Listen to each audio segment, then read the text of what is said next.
9장. 나는 그리스도 안에서 진리를 말하고 거짓말을 하지 않습니다. 이것은 성령 안에서 내 양심이 확증하는 사실입니다. 내게는 큰 슬픔이 있고 내 마음속에는 고통이 쉴 새 없이 밀려옵니다. 나는 내 동포, 내 동족들을 위해서라면 나 자신이 저주를 받아 그리스도로부터 끊어져도 좋다는 각오가 되어 있습니다. 그들은 이스라엘 백성으로서 하나님의 아들이라는 신분을 얻었습니다. 그들에게는 하나님의 영광이 있고 하나님과 맺은 언약이 있고 율법과 성전 예배와 약속들이 있습니다. 족장들이 그들의 조상들이며 그들의 혈통에서 그리스도께서 나셨습니다. 그리스도는 만물 위에 계시는 하나님이시며 영원토록 찬양을 받으실 하나님이십니다. 아멘. 하나님께서 그들에게 하신 약속이 실패로 돌아갔다는 것이 아닙니다. 이스라엘에게서 태어난 사람이라고 해서 다 이스라엘 백성인 것은 아닙니다. 아브라함의 자손이라고 해서 다 아브라함의 자녀인 것은 아닙니다. 하나님께서는 이삭에게서 난 자라야 내 자손이라 부르리라고 말씀하셨습니다. 다시 말해서 자연적인 출생에 의해 태어난 아브라함의 자손이 하나님의 자녀가 되는 것이 아니라 약속의 자녀라야만 아브라함의 자손으로 여김을 받게 된다는 말입니다. 하나님께서 아브라함에게 하신 약속은 이러합니다. 정한 때가 되어 내가 다시 오리니 사라가 아들을 낳을 것이다. 그뿐만이 아닙니다. 리브가가 우리 조상 이삭 한 사람에게서 아이를 임신했을 때에도 그랬습니다. 두 아들이 태어나기도 전에, 그리고 그들이 무슨 선이나 악을 행하기도 전에 하나님께서는 선택하시는 목적을 굳게 세우기 위해 리브가에게 다음과 같이 말씀하셨습니다. 형이 동생을 섬길 것이다. 이렇게 말씀하신 것은 하나님의 선택이 사람의 행위가 아니라 불러주시는 분의 뜻에 달려있다는 것을 보여주기 위해서입니다. 이것은 내가 야곱을 사랑하고 에서는 미워했다라고 기록된 대로입니다. 그렇다면 우리가 무엇이라고 말할 수 있겠습니까? 하나님이 공정하지 못하시다고 말할 수 있겠습니까? 그럴 수 없습니다. 하나님께서 모세에게 내가 자비를 베풀고자 하는 사람에게 자비를 베풀고 불쌍히 여기고자 하는 사람을 불쌍히 여기겠다라고 말씀하셨습니다. 그러므로 모든 것이 사람의 요구나 노력에 달려있는 것이 아니라 하나님의 자비에 달려있는 것입니다. 이런 이유로 하나님께서는 파라오에게 내가 너를 왕으로 세운 것은 너를 통해 내 능력을 나타내고 내 이름을 온 땅에 두루 전하기 위함이다 라고 말씀하셨던 것입니다. 그러므로 하나님께서는 그분의 뜻대로 어떤 사람에게는 자비를 베푸시고 또 어떤 사람은 완고하게도 만드십니다. 그러면 여러분 중에서는 나에게 이렇게 말할 사람이 있을지 모르겠습니다. 그런데 왜 하나님께서는 우리가 잘못했다고 우리를 책망하시는가? 하나님의 뜻을 거스릴 사람이 누가 있단 말인가? 그러나 사람이 무엇이기에 감히 하나님께 말대꾸한단 말입니까? 토기 그릇이 자기를 만든 사람에게 나를 왜 이렇게 만들었소? 라고 말할 수 있습니까? 토기 그릇을 만드는 사람이 똑같은 진흙으로 귀하게 사용할 그릇과 천하게 사용할 그릇을 만들 권한이 없단 말입니까? 하나님께서 진노를 나타내시고 그분의 능력을 사람들에게 알리시기를 원하셨으면서도 멸망받기로 되어 있는 진노의 그릇들을 인내로서 참아주셨다면 어쩌겠습니까? 또한 하나님께서 그렇게 하신 것이 영광에 들어가도록 미리 준비하신 자비의 그릇들에게 그분의 풍성한 영광을 알게 하기 위해서였다면 어쩌겠습니까? 하나님께서 부르신 자비의 그릇이 바로 우리들입니다. 유대인 중에서만 부르신 것이 아니라 이방인들 중에서도 부르셨습니다. 호세아의 글에도 이런 말씀이 있습니다. 내 백성이 아니라고 말했던 사람을 내 백성이라 부르겠고 내가 사랑하지 않았던 사람을 사랑하겠다. 그리고 이런 말씀도 있습니다. 너희는 내 백성이 아니라고 그들에게 말한 그곳에서 그들은 살아계신 하나님의 아들이라고 불리게 될 것이다. 또한 이사야는 이스라엘에 관해 이렇게 외쳤습니다. 이스라엘 자손들의 수가 바닷가의 모래처럼 많을지라도 남은 자만 구원을 얻을 것이다. 주님께서 약속하신 말씀을 이 땅에서 신속하고 철저하게 이루실 것이다. 또 일찍이 이사야가 이렇게 예언한 것과 같습니다. 만군의 주님께서 우리에게 후손을 남겨두지 않으셨다면 우리는 소돔처럼 되고 고모라처럼 되었을 것이다. 이러한 사실에 대해 우리가 뭐라고 말하겠습니까? 의를 추구하지 않았던 이방인들이 믿음에서 나오는 의를 얻었습니다. 그러나 이스라엘은 의의 율법을 추구했지만 그것을 얻지 못했습니다. 왜 얻지 못했을까요? 그것은 그들이 믿음에서 나오는 의를 추구한 것이 아니라 그 의가 마치 행위에서 나오는 것으로 생각하고 의를 추구했기 때문입니다. 그래서 그들은 걸림돌에 걸려 넘어지고 말았습니다. 성경에 보아라, 내가 시온에 사람들의 발에 부딪히게 하는 돌과 사람들을 걸려 넘어지게 하는 바위를 놓으리니 그를 믿는 사람은 부끄러움을 당하지 않을 것이다 라고 기록된 것과 같습니다.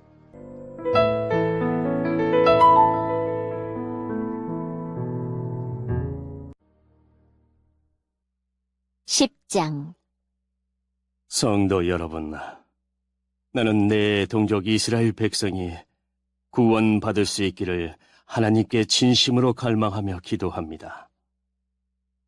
이스라엘에 관해 나는 이렇게 증언할 수 있습니다.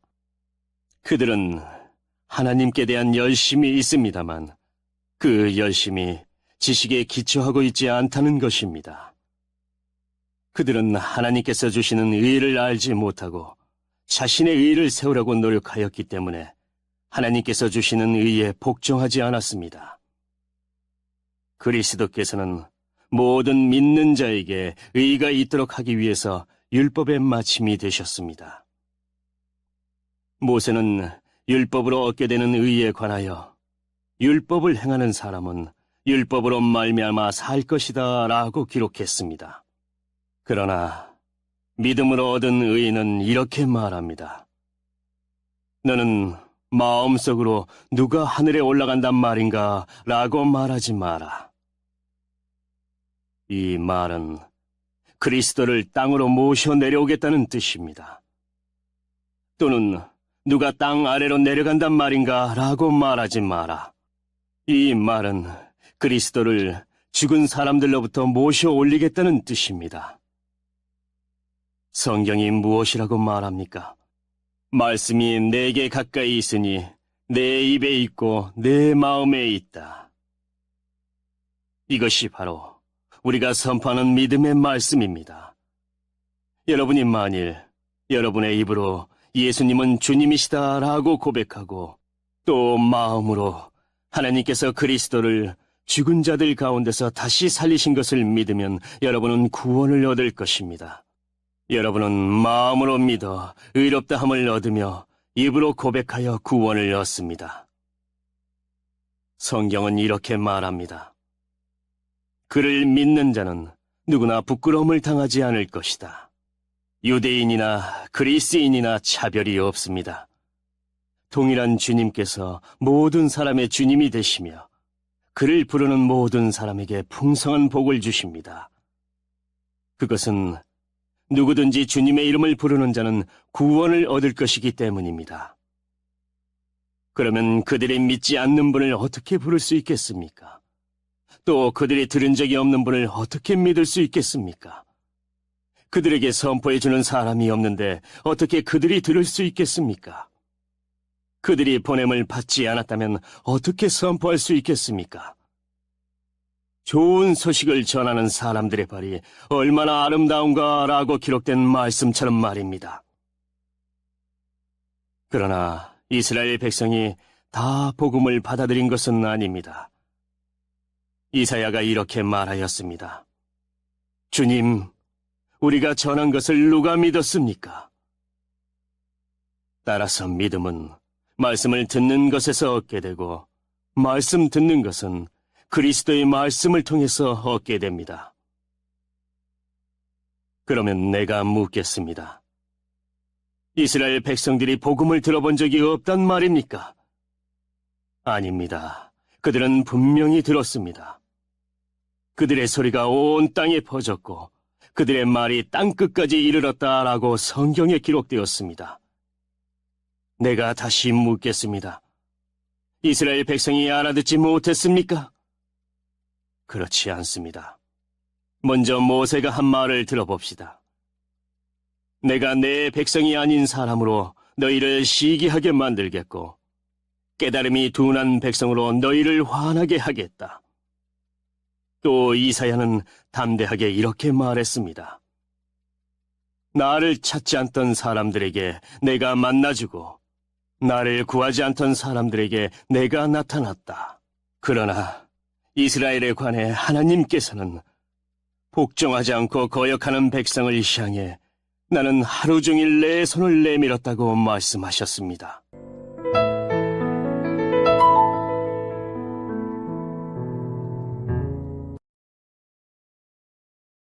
(11장) 그러므로 내가 묻겠습니다. 하나님께서 자기 백성을 버리셨습니까? 절대로 그렇지 않습니다. 나 자신도 이스라엘 사람이요 아브라함의 후손이며 베냐민 지파 출신입니다.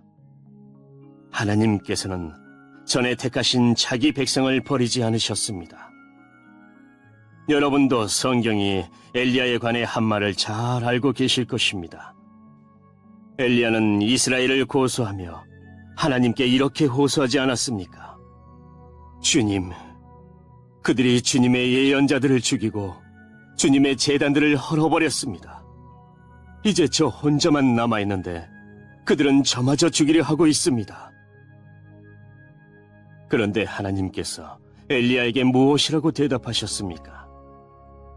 하나님께서는 내가 바알에게 무릎을 꿇지 않은 사람 7,000명을 나를 위해 남겨두었다고 말씀하셨습니다. 지금도 마찬가지입니다. 지금도 하나님의 은혜로 택함을 받은 남은 자들이 있습니다.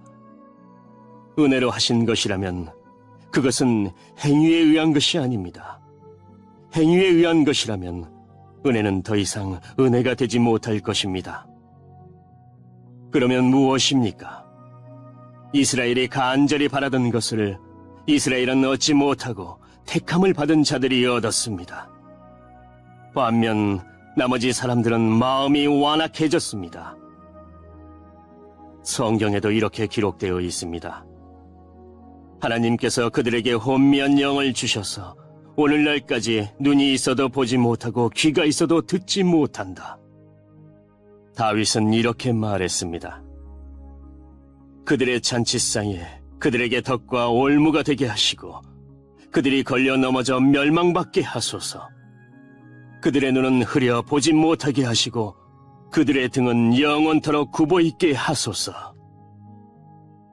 그러므로 내가 다시 묻습니다. 이스라엘이 걸려 넘어져 완전히 망하고 말았습니까? 결코 그렇지 않습니다. 오히려 그들의 죄 때문에 구원이 이방인들에게 이르게 되었고 이스라엘은 이방인들을 보고 시기하게 되었습니다. 이스라엘의 범죄가 세상에 풍성한 복을 가져다 주었고 이스라엘의 실패가 이방인들에게 풍성한 복을 가져다 주었다면 이스라엘 전체가 하나님 앞에 돌아올 때 그 풍성함은 얼마나 더하겠습니까? 이제 이방인 여러분들에게 말하겠습니다. 나는 이방인의 사도로서 내가 맡은 직분에 대해 영광스럽게 생각하고 있습니다. 다만 바라는 것은 내 동족에게 시기심을 일으켜 그들 중에 몇 명만이라도 더 구원하고 싶은 것입니다. 내 동족 이스라엘이 하나님께 버림을 받게 되어 세상이 하나님과 화목하게 되었다면 이스라엘이 하나님께 받아들여지는 것은 죽은 자들 가운데서 다시 살아나는 것이 아니면 무엇이겠습니까? 처음 떼내어 드린 반죽의 일부분이 거룩하면 반죽 전체가 거룩하고 나무 뿌리가 거룩하면 가지도 거룩한 법입니다. 참 올리브 나무의 가지 중에서 얼마를 잘라낸 뒤 야생 올리브 나무가지인 여러분을 원가지에 접붙이면 접붙여진 가지는 참 올리브 나무로부터 올라오는 양분을 받게 됩니다. 그러니 여러분은 잘려나간 가지를 향해 자랑하지 마십시오. 자랑하더라도 명심할 것이 있습니다.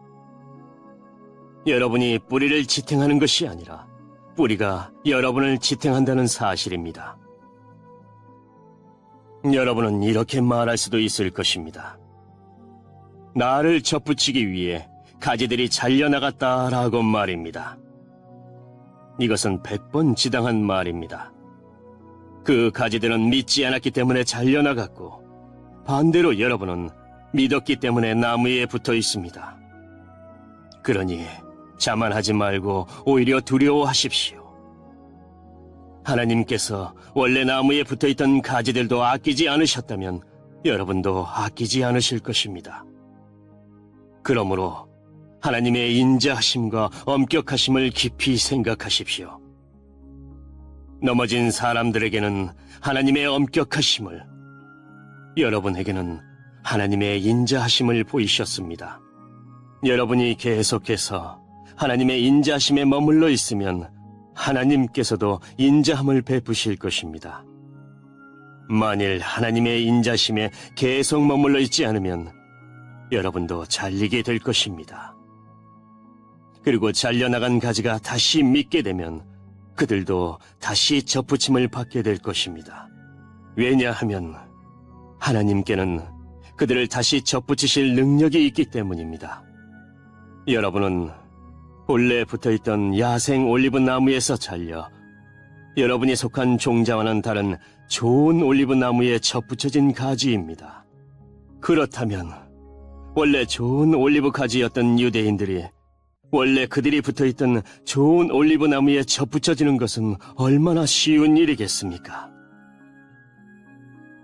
형제 여러분, 나는 여러분이 스스로 똑똑하다고 생각하는 일이 없도록 하기 위해 이 비밀에 대해 알기를 원합니다.